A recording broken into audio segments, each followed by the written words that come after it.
Nahum hoofstuk 1. Die boodskap wat volg het Nahum in 'n visioen ontvang. Nahum was van Elkoes afkomstig.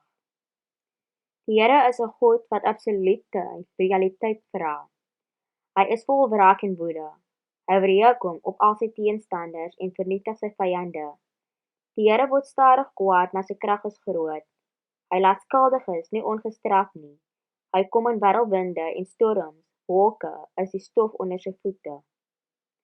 Hy beveel en oseane en riviere droog op.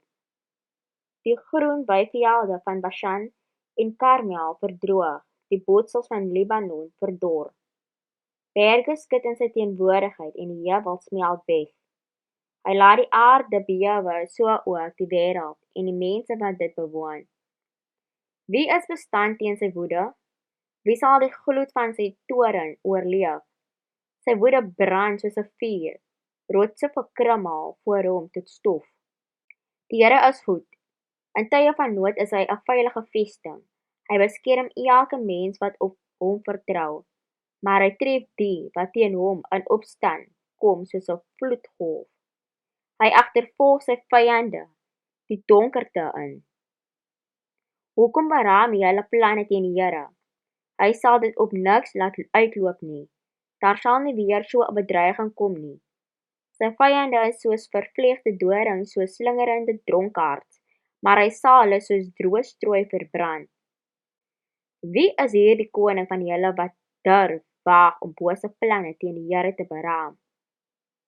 Die Here sê, selfs al het Assiriërs baie bondgenote, hulle sal vernietig word en van die toneel af verdwyn.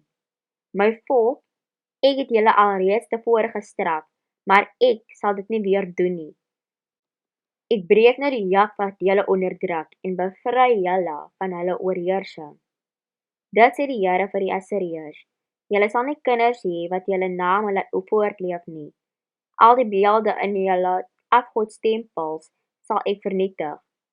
Ek berei 'n graf vir julle voor, want julle is afstootlik en verdien nie om te leef nie. Kyk, 'n boodskapper met goeie nuus kom oor die berge. Hy bring 'n boodskap van vrede. Mense van Juda, vier julle feeste, betaal julle geloftes. Julle vyande is verslaan, hulle sal julle land nooit weer binneval nie.